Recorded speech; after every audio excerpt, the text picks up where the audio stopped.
Bienvenue dans ce deuxième épisode donc, du podcast Prep Podcast. Aujourd'hui, je suis accompagné donc, de Clément, étudiant donc, à HEC qui provient d'une prépa ECG, et donc de Louis qui arrive donc, d'une prépa ECT à Marseille et qu'on a la chance d'accueillir aujourd'hui donc, pour ce deuxième épisode du podcast. Clément, je te laisse te présenter rapidement.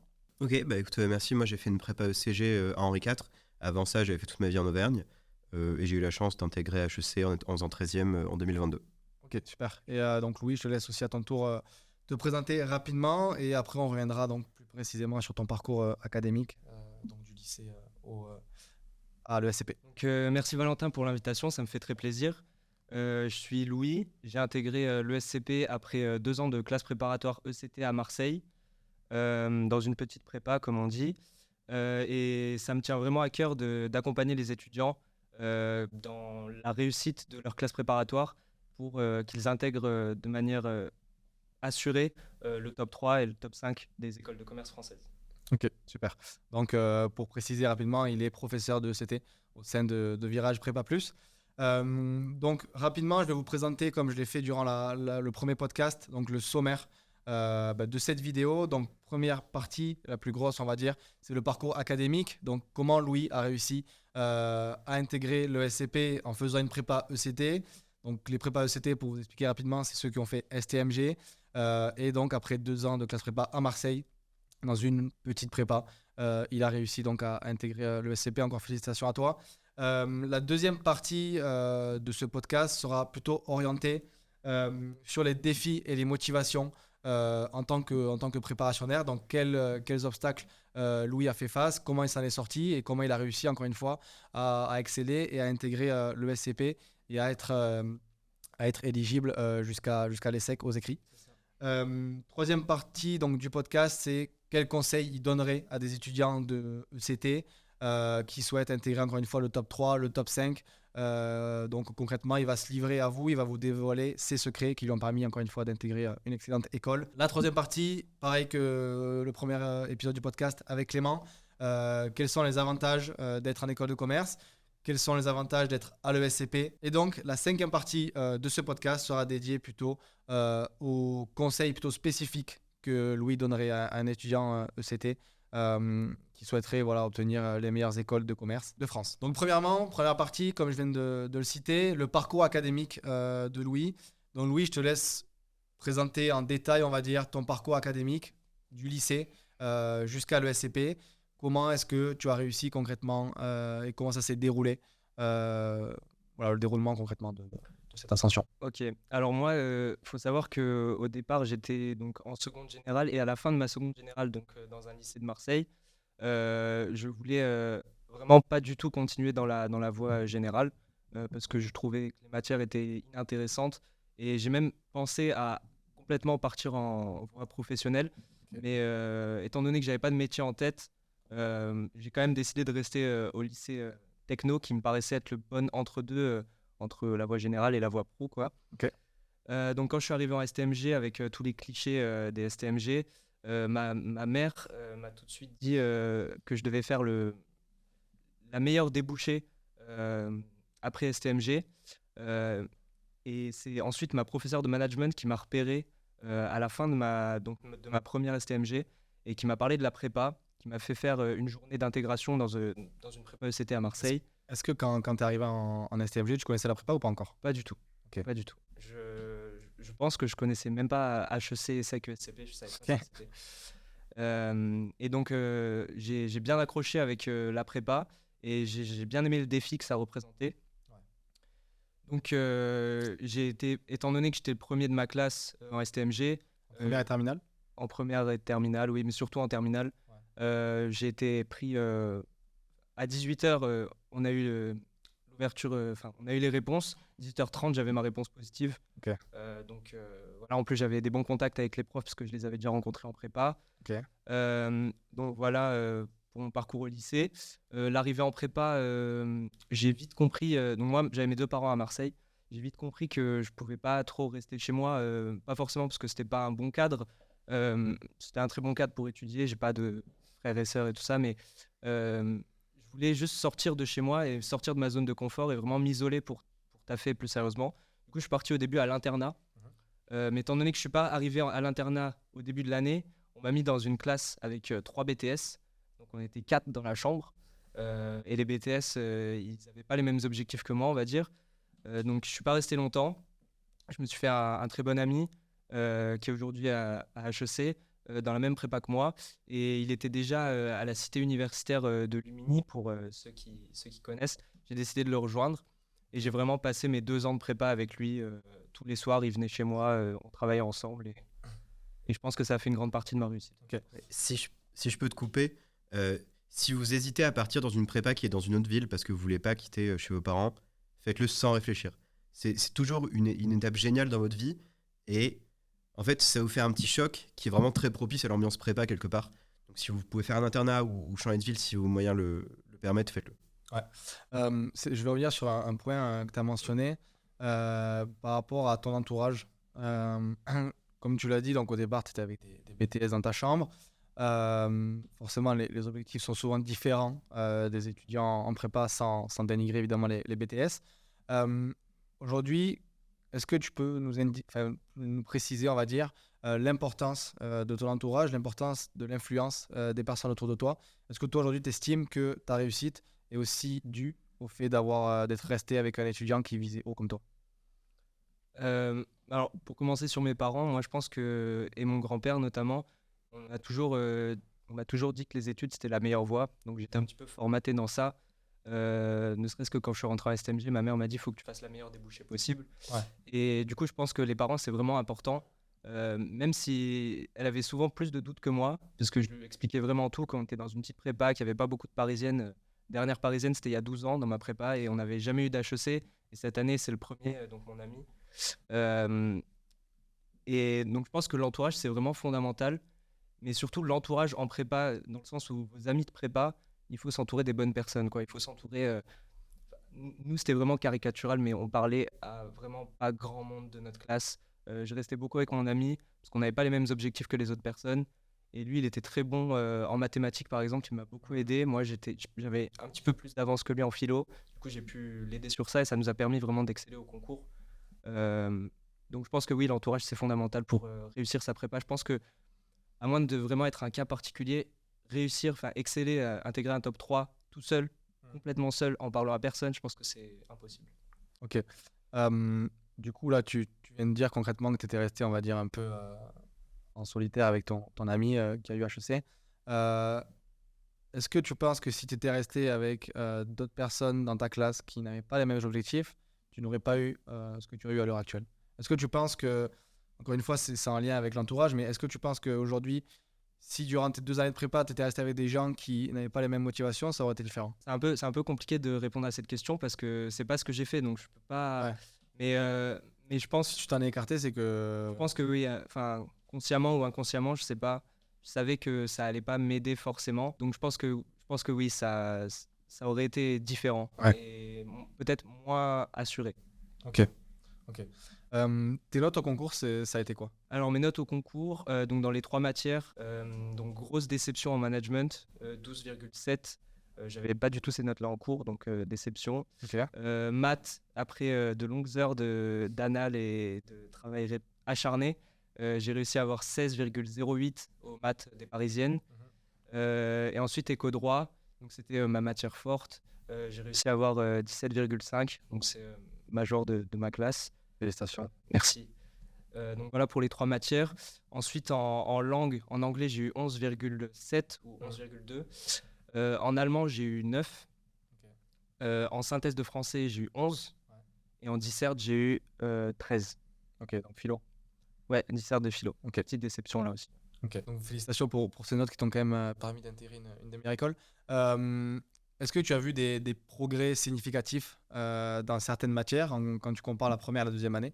Est-ce qu'il y a des matières où, par exemple, tu as vraiment explosé en termes de résultats? Alors, exploser, je pense notamment à l'allemand. J'ai bien réussi comparé à mon niveau d'arrivée en prépa. Il faut savoir que quand je suis arrivé en prépa en première année de ECT, je voulais arrêter l'allemand. Et je voulais partir en espagnol ou en italien. Le problème, c'est qu'aucun des 2 profs ne m'a accepté, donc j'étais contraint de rester en allemand. Et je me suis vite mis dans la tête les parisiennes. Et j'ai vite compris que je pouvais pas intégrer une parisienne avec un 2 ou 3 en allemand au concours.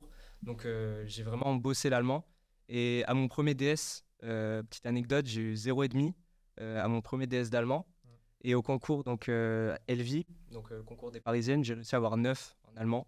Ok. Je suis jamais parti en Allemagne. J'aimerais beaucoup, mais j'ai pas eu cette chance-là.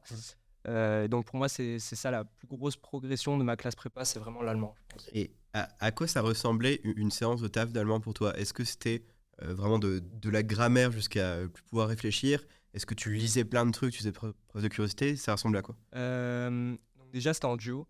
C'était avec mon ami d'HEC parce que lui, en fait, pendant les 2-3 premiers mois de la classe prépa, j'ai un peu esquivé l'allemand.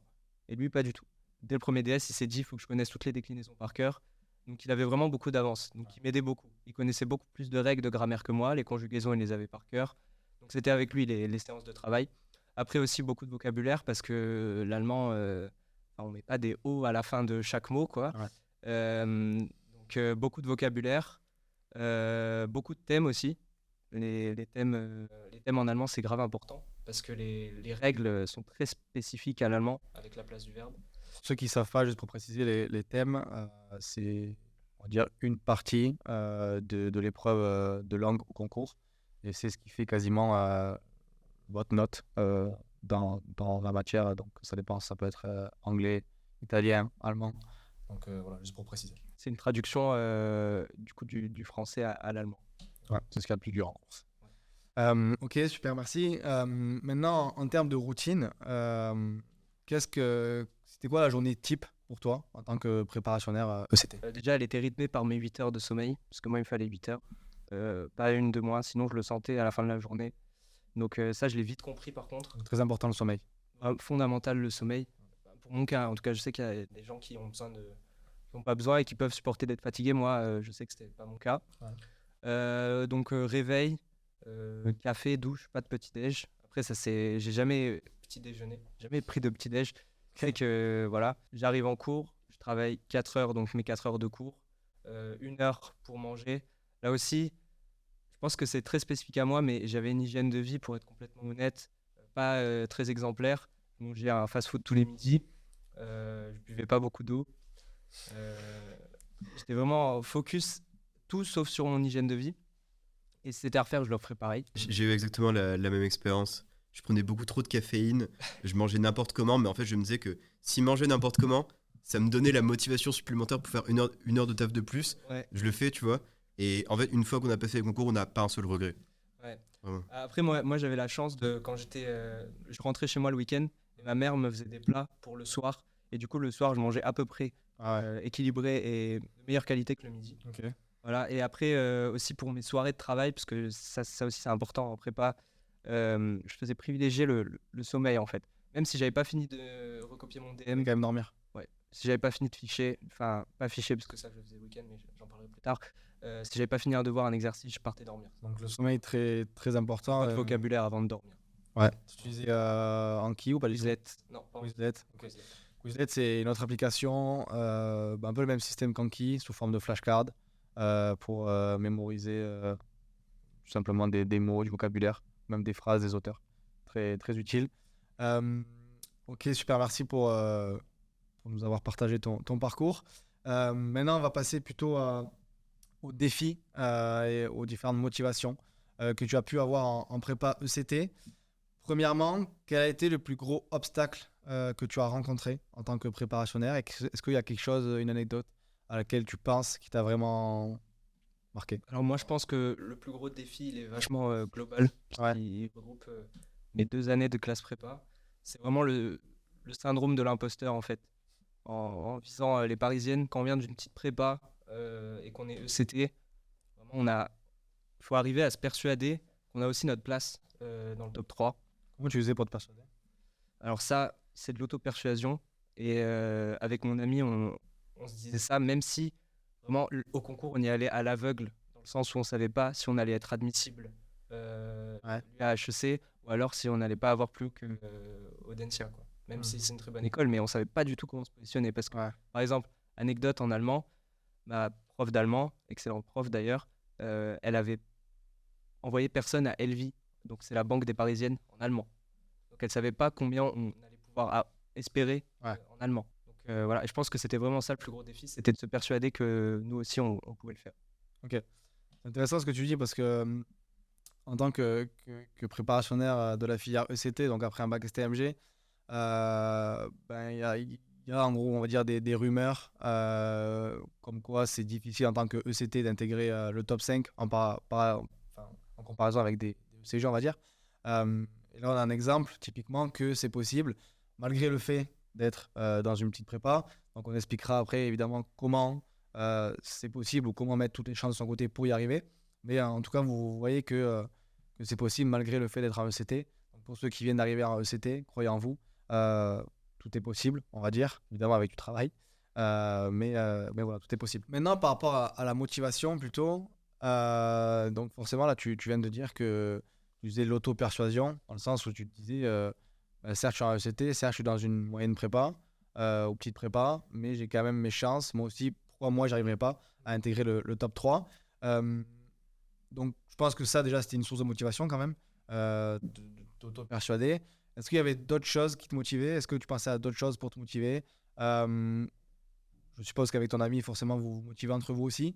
Comment tu as réussi concrètement à rester motivé? Et est-ce que tu as réussi, c'est une question, est-ce que tu as réussi à être motivé pendant les 2 années constantes? Oui, j'ai réussi à être motivé pendant les 2 années constantes. Il n'y a pas un moment où... Peut-être juste une petite baisse à l'entrée de deuxième année, parce qu'il y a eu plein de facteurs externes et internes à la prépa, mais c'est vraiment une conséquence de petits éléments qui ont fait que vraiment on s'est posé des questions sur ce qu'on faisait là, si ça avait un sens.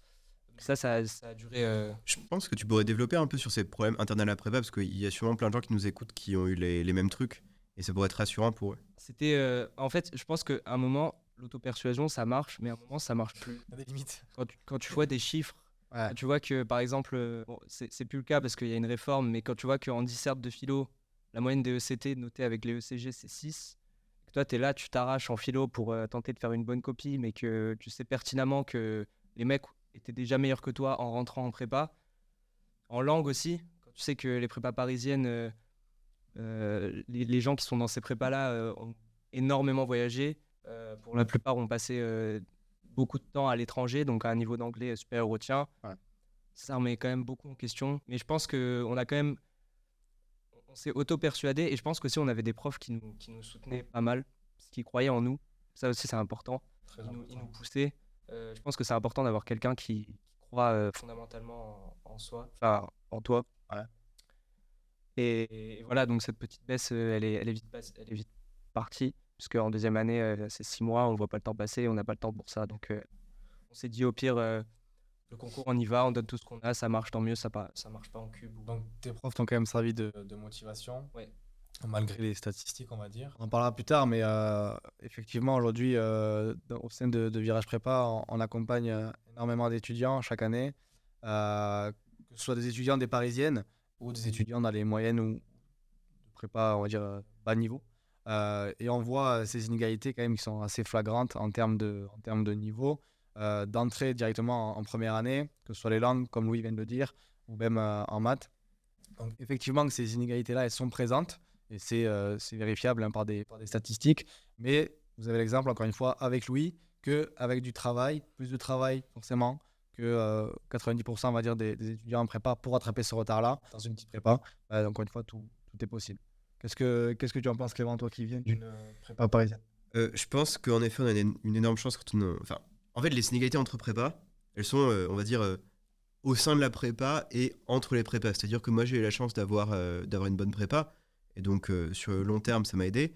Mais ouais, je me rappelle que, par exemple, durant les entretiens de personnalité, on faisait des calls où on était plusieurs, où mes potes m'ont raconté leurs trucs. Et c'est là, enfin, ils avaient voyagé, ils avaient fait du bénévolat et tout.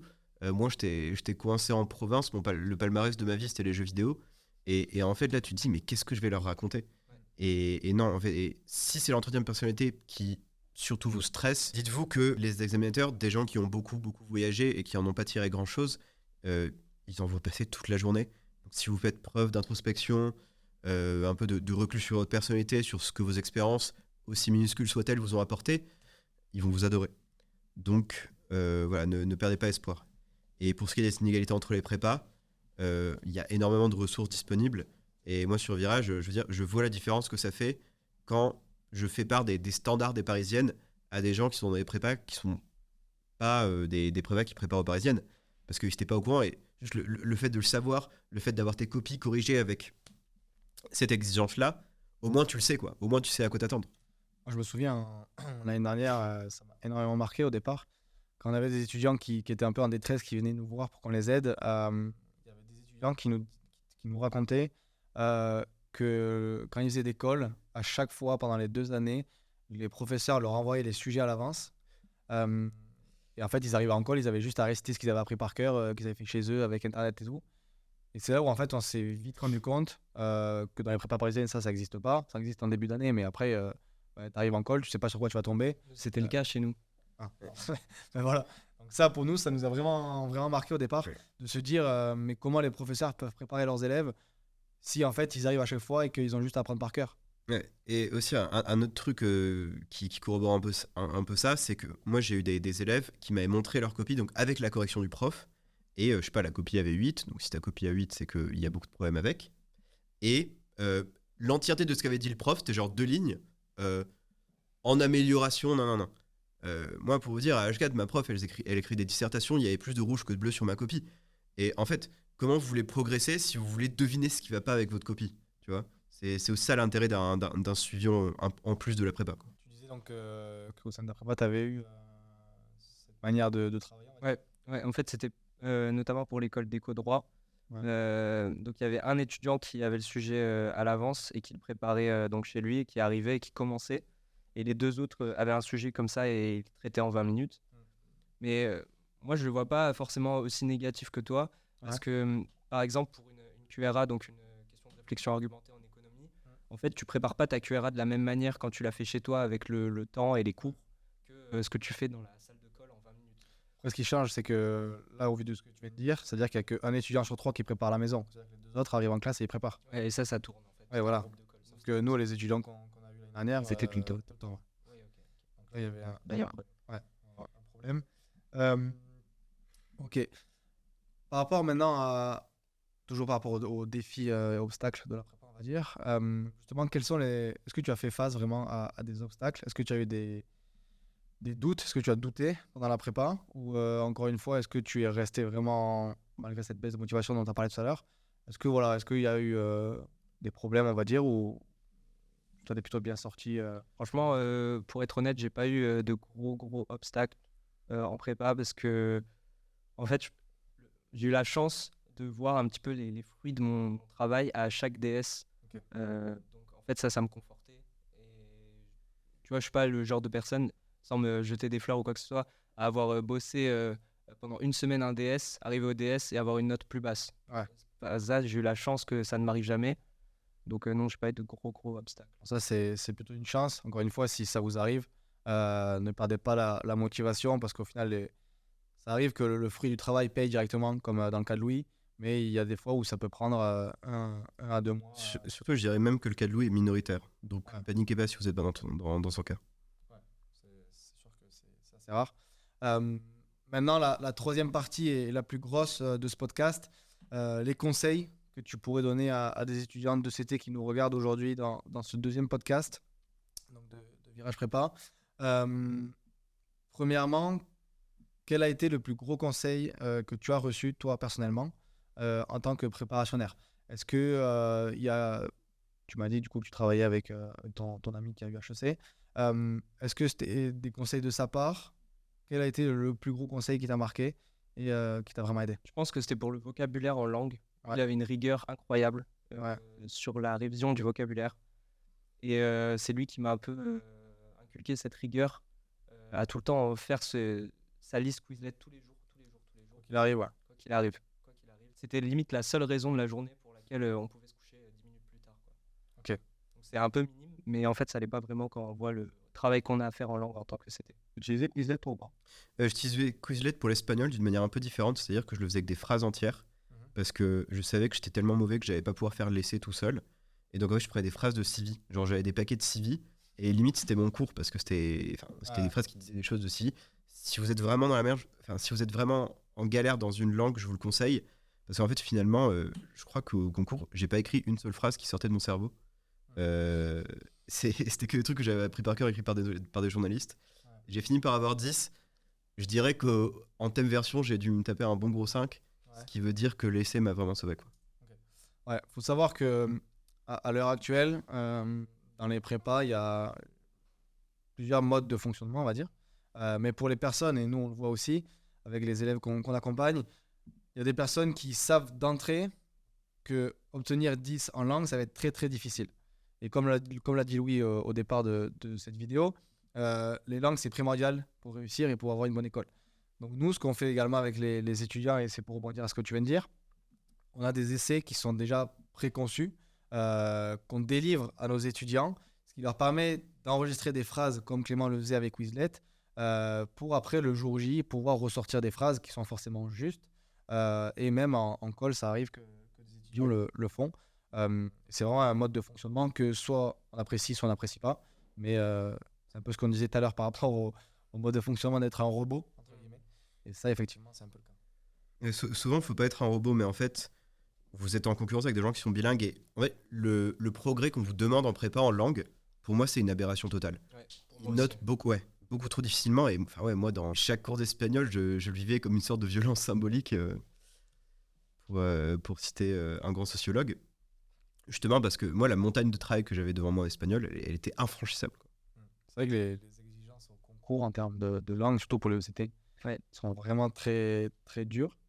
Moi, justement, j'ai une anecdote par rapport à ça. J'avais une personne dans ma classe qui était vraiment bilingue, qui venait de l'étranger, donc qui était né à l'étranger, qui était vraiment bilingue. Toute l'année, le prof prenait ses copies pour correction. Et le jour du concours, il a eu 7. Et pour lui, c'était horrible. Même le prof a pas compris.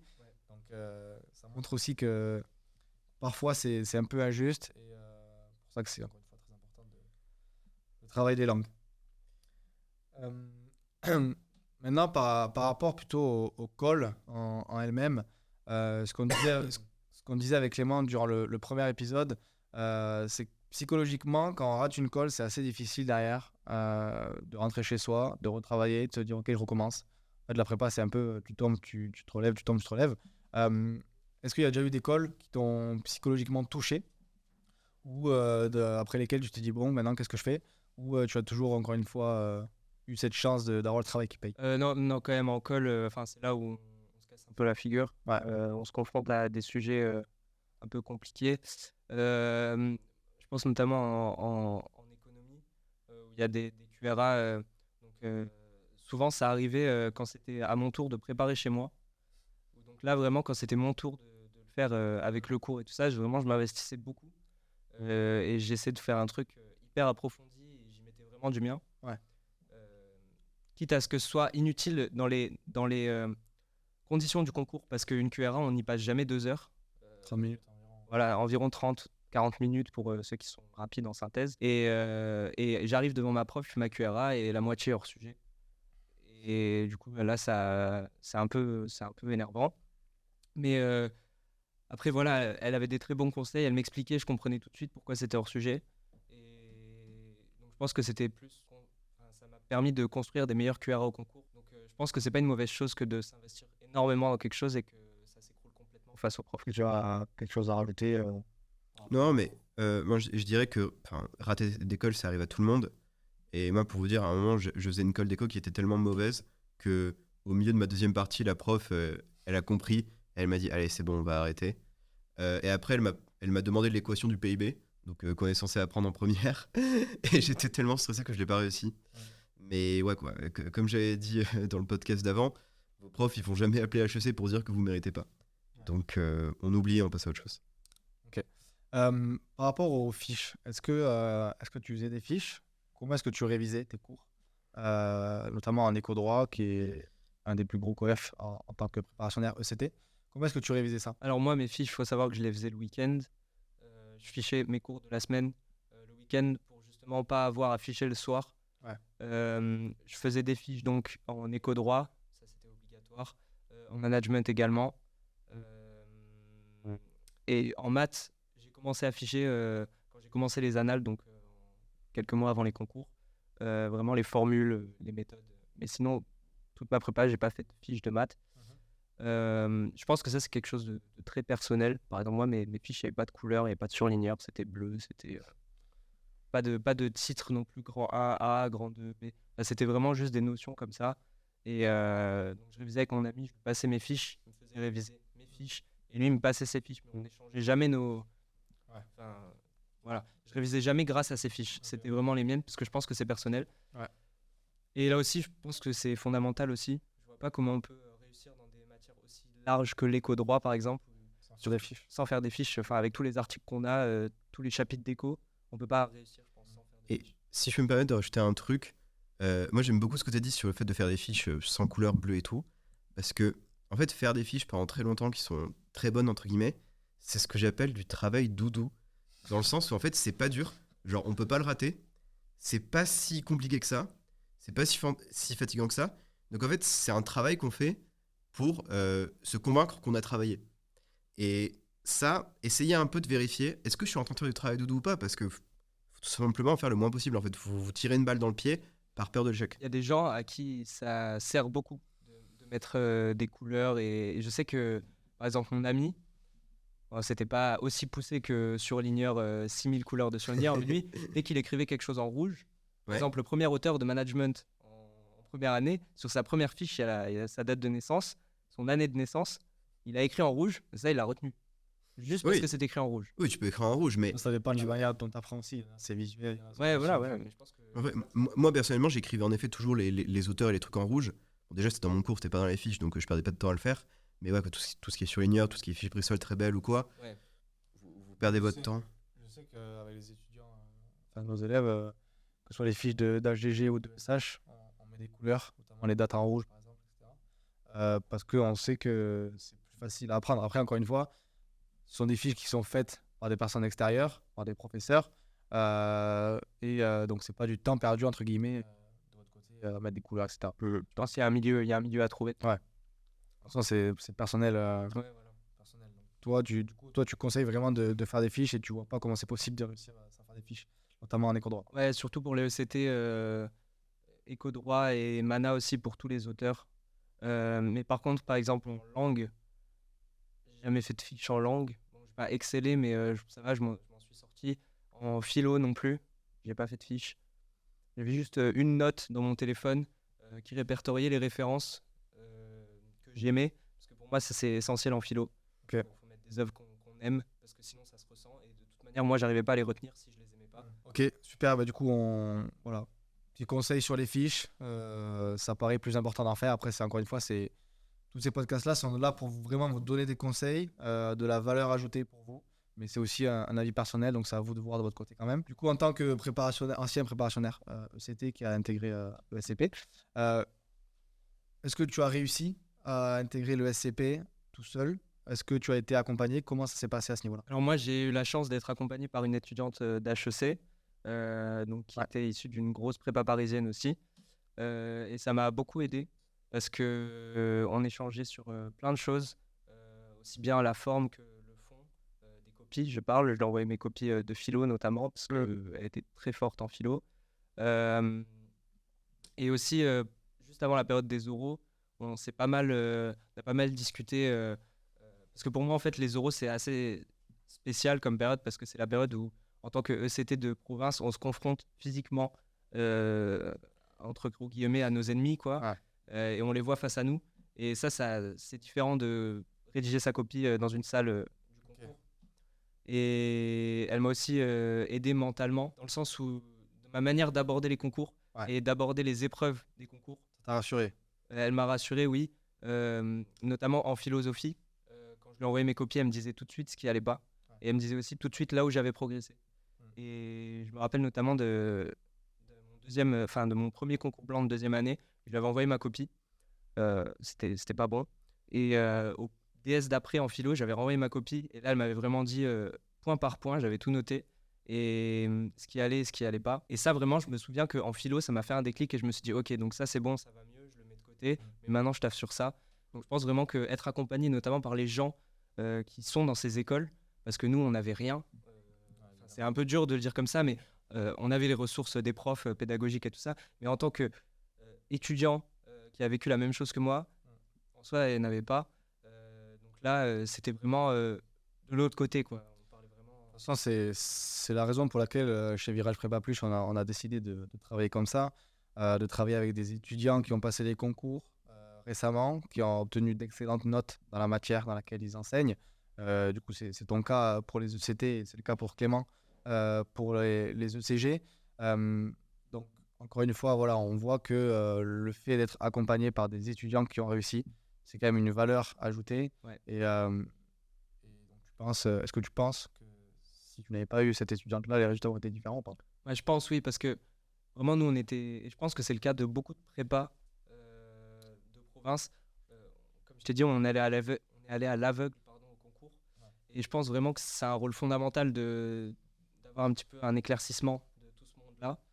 Donc oui, je pense que l'accompagnement des gens dans le top 3 qui ont fait des grosses prépas, ça permet de vraiment se situer. Et c'est fondamental, je pense. Et si je peux ajouter un truc, ouais, si dans les matières à dissertation, la correction de votre prof, elle tient sur moins d'une demi-page, en fait, comment vous voulez savoir quelles sont les attentes du concours? Parce qu'ils vont vous dire que c'est bon ou mauvais, ils vont vous dire si vous vous améliorez pas, si vous vous améliorez ou pas. Mais en fait, quelqu'un qui a vraiment envie de l'envie et le temps, on va dire, de vous amener au concours, limite à chaque phrase, il aura un truc à dire. Et surtout dans l'intro, parce que les copies sont énormément jugées à l'intro. Et moi, je me rappelle qu'en éco, enfin, ma prof était très gentille, mais pendant la première année, tous les DS, elle me disait, vous ne comprenez toujours pas la méthode de l'intro. Et bon, j'avais dû rater le cours, on va dire, où elle l'expliquait. Mais en fait, si vous parlez à quelqu'un qui a intégré, il va direct vous dire. Et il va même être dans votre tête, en fait. C'est pour ça que des fois, on fait notamment tu fais des conférences. Mhm. Tu parles uniquement de la méthodo. Ouais. Pour les élèves qui sont, pour nos élèves, pour vraiment, parce que la méthodo, c'est la base, quoi. Sans la méthodo, certes, derrière, il n'y a rien. C'est pour ça que... Bah, on va dire, en fait, chaque phrase de votre intro, elle doit remplir une fonction méthodo à laquelle vous pensez. Et si vous écrivez juste des phrases entre eux parce que vous avez l'impression que c'est fluide ou quoi, en fait, le correcteur il va le comprendre instantanément. Et il sait déjà un peu où se situe votre note dans une fourchette de 4, donc entre 12 et 16, entre 8 et 12, quand il a lu votre intro. Clément, aujourd'hui, toi qui es professeur de SH chez Virage Prépa Plus, aujourd'hui, qu'est-ce que tu apportes concrètement à un étudiant?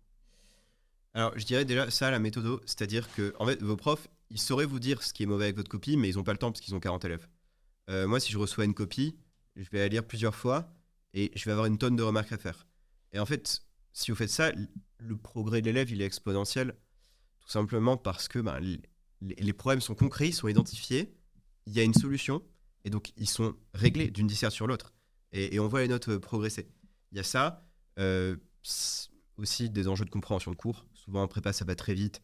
Il y a beaucoup de gens qui dorment pas aussi bien que toi. Et donc, il y a certains cours où on n'est pas au point. Donc, ouais, des tests. Genre une petite question sur ton cours. Est-ce que tu connais vraiment ça? Est-ce que tu saurais m'expliquer le lien entre ça et ça? Parce qu'avec le recul, en fait, on se souvient du lien du cours. Et on peut tester si quelqu'un le comprend. Je dirais, une autre chose, c'est de titiller leur curiosité, de leur envoyer des sources que j'apprécie. Parce que, en fait, moi, un truc que j'avais vécu en prépa, c'est que je voulais lire des trucs en plus en ESH, donc en économie. Et à chaque fois que je lisais un truc, je me disais, si ça se trouve, c'est une mauvaise source, je perds mon temps. Tu vois, tous les gens en prépa à qui j'ai parlé au téléphone, ils ont ce même stress de perdre leur temps. Ils font X et ils ont l'impression de devoir faire Y. Si t'as un prof qui t'envoie un article et qui te dit, cet article va te faire progresser, il augmente ta probabilité d'intégrer une bonne école, en fait, tu vas lire sans aucun stress et tu prendras le temps d'en faire une vraie trace écrite. Pour revenir à ce que tu disais par rapport à la correction, que tu vois direct, on va dire, par rapport à l'intro, approprié, etc. Ça, je pense que, je l'ai vu surtout avec toi, le prof d'AGG, le prof de philo qu'on a au sein de Virage Prépa Plus. À chaque concours blanc, donc tous les élèves qui sont au sein de Virage Prépa Plus ont des concours blancs qui sont organisés 3 par an, première et deuxième année. Et justement, durant ces concours blancs-là, c'est là où on voit clairement les progrès. Et c'est là où tu vois notamment l'évolution des étudiants en termes de rédaction et en termes de méthodo. Et c'est assez flagrant, notamment en première année, de voir qu'après quelques cours de méthodo, les élèves progressent vraiment, alors qu'ils ont pu, pour certains, prendre je ne sais pas combien de cours de méthodo avec leurs profs en prépa et n'ont pas eu de progrès, quoi. Et ça, c'est vraiment quelque chose qui m'a marqué en première année. Ouais, en fait, les dissertations, c'est tellement compliqué que c'est normal que, d'essayer d'en faire le plus possible et d'avoir un feedback dessus à chaque fois pour s'améliorer. C'est-à-dire que c'est le genre de truc qu'on peut jamais faire de la première fois. Et en fait, si vous faites que les DS de votre prof, ça veut dire que vous avez joué votre vie sur un exercice que vous avez fait que 8 fois. C'est-à-dire 9 ou 10. On a 4-5 concours blancs en première année, 5-6 en deuxième année. Et ce qui est dommage, c'est que si vous faites spontanément une copie et que vous l'envoyez à votre prof, il va vous dire j'ai pas le temps. C'est aussi ça pour moi l'énorme valeur ajoutée. Ok. Parce qu'en fait, pour moi, faire un plan et pas avoir de feedback dessus, c'est un peu une perte de temps. Maintenant, plutôt en rapport avec l'école, du coup, le SCP. Déjà, je sais que tu as un parcours assez atypique par rapport aux oraux. Euh, J'allais te demander, du coup, quel conseil tu donnerais à un étudiant qui passe les oraux. Est-ce que tu peux expliquer concrètement ton rapport avec les oraux en école de commerce? Alors, mon rapport avec les oraux, c'est un peu ce que tu disais tout à l'heure. J'avais un peu ce ressenti de ne pas avoir grand-chose à raconter. J'ai notamment un souvenir au triptyque de l'EDEC. Je suis passé dans la première session, il n'y a que des admissibles HEC, et là, ils font leurs 5 minutes de présentation sur eux-mêmes, qui ils sont et tout ça. Et les mecs racontent des trucs, ils sont engagés dans plein d'assauts, ils ont fait 6 mois en Australie dans une famille, ils ont failli passer pro au foot. Enfin, c'est des trucs enfin, sans dénigrer, mais moi, j'ai jamais fait ça, quoi. Et vraiment, l'enjeu, c'était de trouver quelque chose à raconter. On s'est marqué. Voilà, pour se démarquer de tout ça. Et en fait, je pense que j'ai beaucoup moins bien réussi mes oraux que mes écrits. Parce que, en fait, je pense que juste avant mes oraux, j'ai un peu craqué. Et je pense que mon craquage, il est un peu là. C'est avec le stress de, comme je disais, se confronter physiquement. Je me suis dit, j'en ai marre de m'inventer un peu une vie, un projet pro et tout ça. Moi, je connais pas grand-chose au monde de la finance, mais j'ai envie de faire de la finance. J'ai envie de m'investir dans des sports, dans des assos. Mais je peux rien vous raconter d'autre, juste donnez-moi ma chance, quoi. Et ça, je pense qu'en vrai, ça n'a pas touché autant que ce que je voulais. C'est quoi tes notes aux oraux Ça- pour le SCP? Moi, j'ai passé ESSEC, ESCP, EDEC. C'est 10-11. Ouais.